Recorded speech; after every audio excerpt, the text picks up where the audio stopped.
வணக்கம். இந்த பதிவு ஒரு பயிற்சி நோக்கத்துக்காக மட்டும் தான் கொடுக்கப்படுது. அதனால இதைய ரெக்கமெண்டா யூஸ் பண்ணிக்காதீங்க. பயிற்சிக்கு மட்டும் பயன்படுத்துங்க.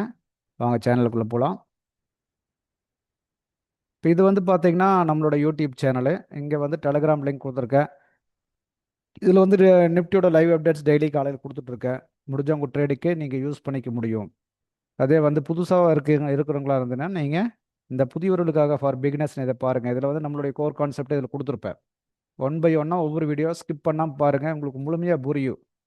அப்புறம் ஒவ்வொன்றா பயிற்சி பண்ண உங்களுக்கு ஈஸியாக அண்டர்ஸ்டாண்ட் ஆகும். அதுக்கு பின்னாடி டெய்லி அப்டேட் கொடுக்குறத வாட்ச் பண்ணுங்க. உங்களுக்கு ரொம்ப சப்போர்ட்டாக இருக்கும்.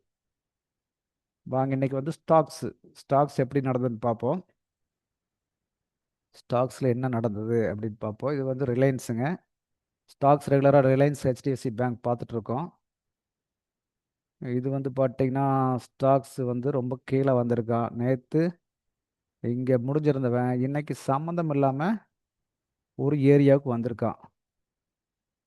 இங்கே க்ளோஸ் ஆயிருந்தான். அதுக்காக நம்ம 2 ரெசிஸ்டன்ஸ் அண்ட் சப்போர்ட் மட்டும் வச்சுருந்தோம். இன்னைக்கு ஓப்பன் ஆகி பாருங்க கீழே ஒரு கேப் டவுன். ஓப்பன் ஆகி கீழேயே வந்துட்டான். அப்போது இவன் வெயிட்டேஜ் ஸ்டாக்ஸ் நிஃப்டியில் இவன் வெயிட்டேஜ் ஸ்டாக் இருந்தால் நிஃப்டி எப்படி மேலே போகும்? வெயிட்டேஜ் ஸ்டாக் கீழே வந்தான். நிஃப்டி போகிறதுக்கு சான்ஸே இல்லை. இப்போ பார்த்தீங்கன்னா இங்கே என்ன சப்போர்ட் இருக்குது அப்படின்னு பார்த்தீங்கன்னா, இங்கே ஒன்றும் பெரிய சப்போர்ட் இவனுக்கு இல்லை. இது வரைக்கும் மார்க்கெட் வந்திருக்கான். அப்படிங்கும்போது இதை தான் ஒரு சப்போர்ட்டாக வச்சுருக்கேன். இது எக்ஸாக்டாக எடுக்க முடியுமானா அப்படியெல்லாம் வாய்ப்பு இல்லை. கீழே திரும்புகிற இடத்த நம்ம பிக் பண்ணிக்கணும். வேறு வழி இல்லை. இதில் கீழே இது வரைக்கும் போகுதோ செல் ட்ரெண்ட் மட்டும் கன்ஃபார்ம் ஆகிடுச்சுன்னா அது கூடவே நம்ம ட்ராவல் ஆக வேண்டியது தான். எங்கெங்கே ஆப்பர்ச்சுனிட்டி கொடுக்குதோ அது கூடலாம் கூட போயிட்டே இருக்க வேண்டியது தான். காலையில் பாருங்கள் ஓப்பனிங்கே பார்த்தீங்கன்னா ஒரு நல்ல டவுன் கொடுத்துருக்கோம். 5 மினிட்ஸில் வந்துட்டோம். ஒரு அதாவது சப்போர்ட்டுக்கு கீழே ஓப்பன் ஆனால் இது ரெசிஸ்டன்ஸாக ஒர்க் ஆகும். ரைட்டுங்களா? ரெசிஸ்டன்ஸாக ஒர்க் ஆகும். ஃபஸ்ட்டு 5 மினிட்ஸே கீழே, அதனோட கண்டினியூட்டி கீழே அப்படியே கொஞ்சம் மேலே வந்து அடுத்த ரேஞ்ச் வரைக்கும் வந்திருக்கான். இந்த ரேஞ்சை நம்ம ரன்னிங்கில் தான் ட்ராக் பண்ணியிருக்கணும். இங்கே இந்த ரேஞ்சிலேருந்து மார்க்கெட்டு ஒரு சின்ன புல் பேக் கொடுத்து நின்றுட்டுருக்கான். நாளைக்கு என்ன நடக்கிறதுக்கு பாசிபிலிட்டி இருக்குது? ரிவர்ஸ் திரும்பி நின்றுருக்கான். கொஞ்சம் மேலே வந்தால் மேலே மூவ் ஆகிறதுக்கு பாசிபிலிட்டி இருக்குது. பார்ப்போம் எவ்வளோ தூரம் வருவானே. இந்த ரேஞ்ச் வரைக்கும் வரலாம். அதுக்கு மேலெல்லாம் கொஞ்சம் பெருசாக வர்றதுக்கு வாய்ப்பு குறைவு தான். அது நாளைக்கு பார்த்துக்குப்போம். ஹெச்டிஎஃப்சி பேங்க் அது என்ன நடந்தது? இப்போ பாருங்க, ஆல்ரெடி நேற்று சப்போர்ட்லேருந்து ரெசிஸ்டன்ஸுக்குள்ளே போனான்.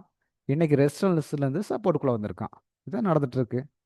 பாருங்க, நேற்று ஓப்பன் ஆன ஃபஸ்ட்டு 1 ஹவரில் ரெசிஸ்டன்ஸ்குள்ளே போயிட்டான். இன்றைக்கி ஓப்பன் ஆன ஃபஸ்ட்டு 1 ஹவரில் சப்போர்ட்டுக்குள்ளே வந்துட்டான்.